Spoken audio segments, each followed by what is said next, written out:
আসসালামু আলাইকুম, কেমন আছেন সবাই? Hope you are all good. After long time I am back with a new blog. মাঝখানে আমার শরীরটাও ভালো ছিল না, যার কারণে আর ব্লগ দেওয়া হয়নি। তো বেশ কিছুদিন আগে এই ভিডিওটা করা ছিল, আর সেরকম এডিট করতে পারিনি। তো আমি গিয়েছিলাম এদারজি, জার্মানির ভিতরেই, এটা মেবি নর্থ হেসেনের মধ্যে পড়ে। এই জায়গার ভিউটা কিন্তু অনেক সুন্দর ছিল, নদী, অন্য পাশে পাহাড়, সবকিছু একসাথে মিশে গিয়েছে।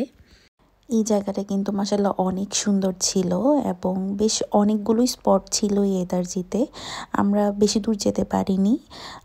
এখানে ছিলাম বেশ কিছুক্ষণ আমরা। এই জায়গাতে আরেকটা ব্রিজ আছে, যেটাতে এক পাশে আপনার যে আপনি পানিটা দেখতে পাচ্ছেন এখানে আছে, অন্য পাশে কিন্তু একদম কোনো পানি নেই।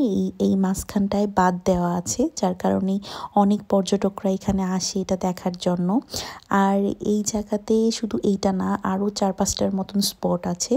এই জায়গায় কিন্তু ইচ্ছা করলে আপনি এই ধরনের রাইডগুলো নিতে পারবেন। বোট আছে, শিপ, বিভিন্ন ধরনের রাইড আপনি এখানে করতে পারবেন। তো রকি বারবার বলছিল এই জায়গা থেকে চলো যাই, আমরা বোটে উঠি, কিন্তু আমি একটু ভয় পাই পানিতে, তো যার কারণে আমার কারণেই ও আর এটা করেনি। আর আমি সাঁতারও সেরকম পারি না। দেখেন কি সুন্দর লাগছে, এক পাশে পাহাড় আরেক পাশে পানি, দেখতেই মনটা একদম জুড়িয়ে যায়। আর সেদিন দিনটাও অনেক সুন্দর ছিল, অনেক রোদ ছিল, তো ঘুরতে অনেক ভালো লাগছিল। তো এখান থেকে এসে বেশ কয়েকদিন পরেই আমার অনেক ঠান্ডা জ্বর লেগে যায় আমাদের দুইজনেরই।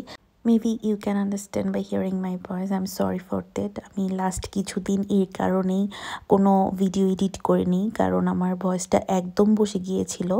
এখন মোটামুটি একটু ঠিক হয়েছে। আর এই যে এই ব্রিজটার কথা বলছিলাম, এটার এক পাশে এরকম পানি আর অন্য পাশে একদম শুকনো মাটি দেখা যাচ্ছিল। তো এটা দেখেই আমার মনে পড়ছিল সেই ফারাক্কাবাদের কথা। তো আমি ছোট একটা রিলও দিয়েছিলাম এটা নিয়ে।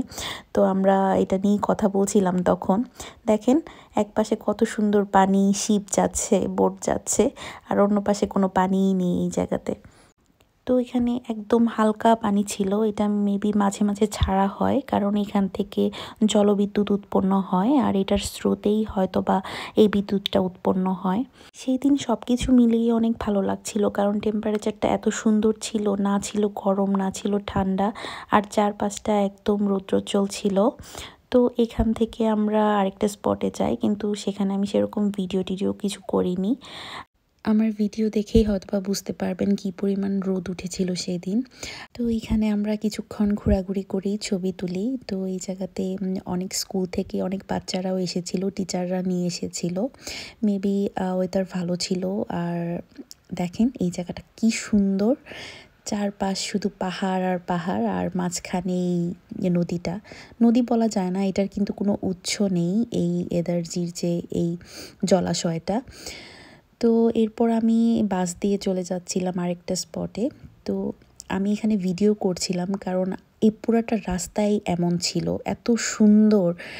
এক পাশে আপনার পাহাড় ছিল আর মাঝখানে এই পানিটা ছিল, এত সুন্দর চারপাশ লাগছিল। আমি শুধু রকিকে বলছিলাম যে এত দূর চলে এসেছি, কিন্তু ভিউটা কোনো অংশে মানে কমছে না সৌন্দর্যটা। মাশাআল্লাহ, আল্লাহর সৃষ্টি যে এত সুন্দর তা দু চোখ দিয়ে না দেখলে হয়তো বা বুঝতে পারতাম না।